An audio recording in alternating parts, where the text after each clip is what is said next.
Melanie Cooper is from the Arts Council of York County, and she's letting us know what's going on in the arts community. Good morning to you, Melanie. Good morning. Good morning. My goodness. Are we at a slow period in your calendar, or are we about to ramp up now that school will be out and parents will want to have their kids out of the house? We're at a slower point on the calendar, but behind the scenes, we're running like hamsters on the wheel. Always, right? Preparing for the upcoming season. Right, Yeah, right. that makes sense. Yep. Okay, well, parents, if you just want to get rid of your kids after they're home for one day, the Arts Council of York County could be a spot because there's all kind of fun stuff going on. But Plenty of good You might stuff. want to make alternative plans too, for sure. So, well, let's do this if we can, Melanie. Let's kind of wrap up still this one exhibit that's still in the galleries that is still celebrating the BMX Racing World Championships that just rolled into town last week, and they rolled out of town this past weekend. That's right.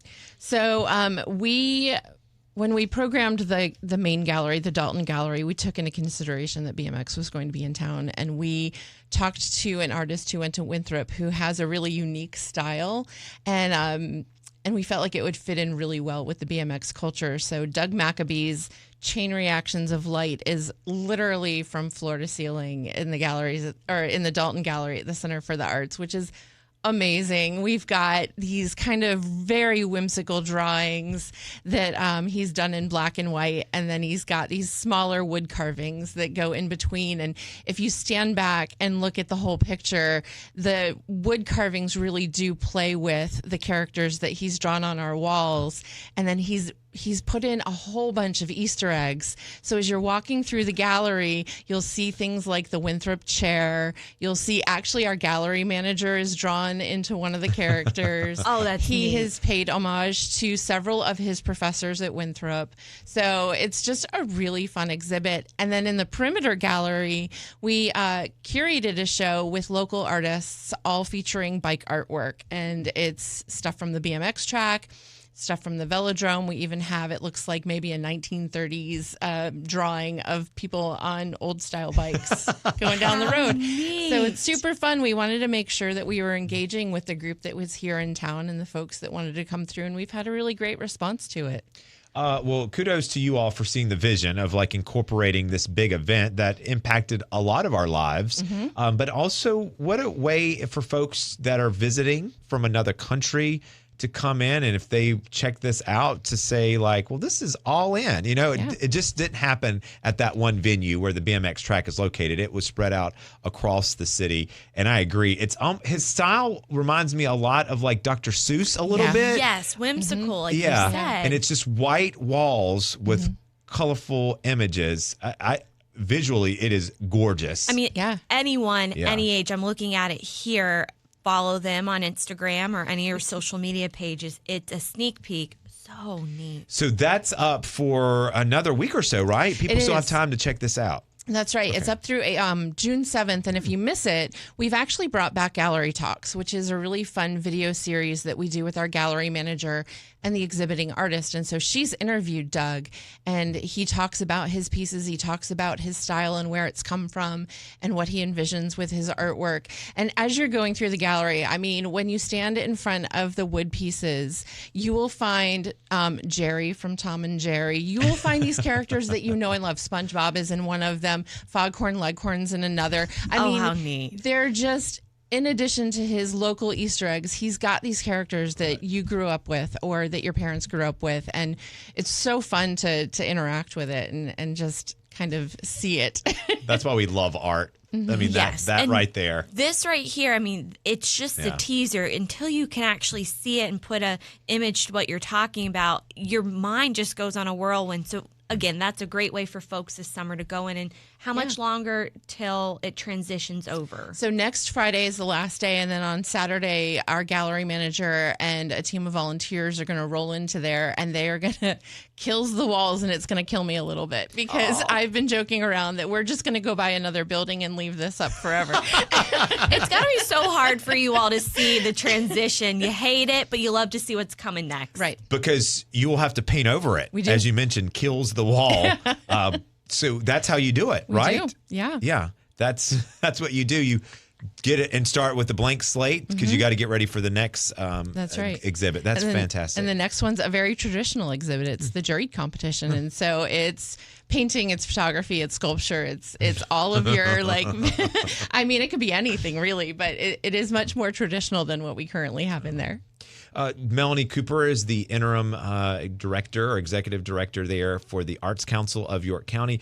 Melanie, walk us through this reception and exhibit. It's called I Made This, art by children at St. John's United Methodist Church. So we started doing this exhibit last year downstairs in the Lewandowski Classroom Gallery. It is, as you said, artwork by the kids who are enrolled in the after-school program at St. John's United Methodist Church.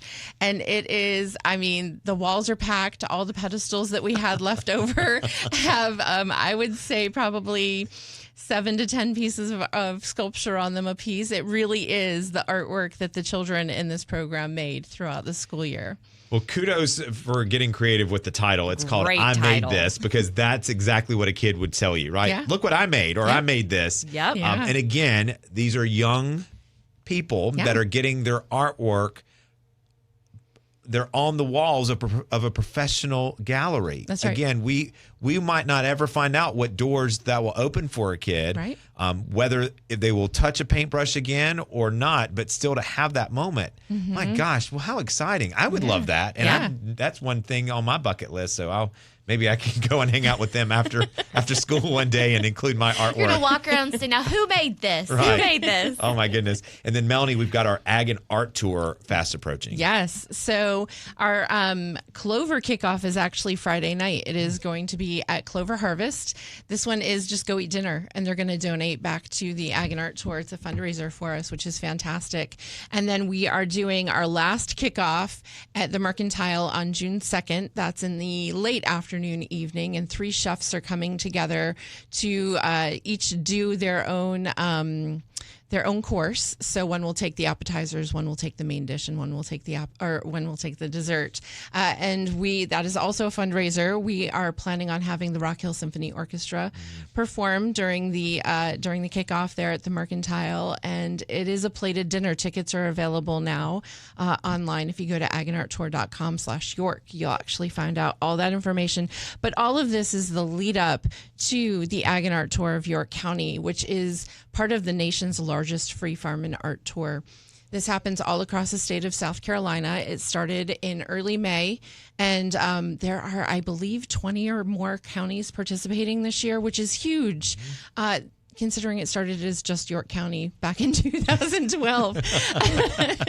So we are excited to have 23 farm sites on the tour and more than 55 artisans participating at the farms across the county. So we invite our locals, we invite our visitors to pack up, make sure you bring water and a cooler, and really plan out your tour for those bathroom stops. Smart. But bring your cooler, as you said. Absolutely bring some tote bags, because you can get produce, you can get meats, but you can also get art for your walls. You can see what our local farms are doing. I mean, 23 farms is nothing in the grand scheme of things. We have so many farms that are operating here in York County and making a business of it. And so we're very proud to be able to showcase 23 of them this year. And that's the education behind this event as well. You get to learn your own community, how things, work, how the sausage is made behind the scenes. Yeah. That's literally. Yeah. So the Ag and Art Tour in York County gets underway June the 8th through the 9th. That's right. Perfect. And you can follow along when you follow the Arts Council of York County on social media and on their website. Melanie Cooper, as always, thank you so much for painting a beautiful picture for us here on this Thursday edition of Palmetto Mornings. We appreciate it. It is 8:20.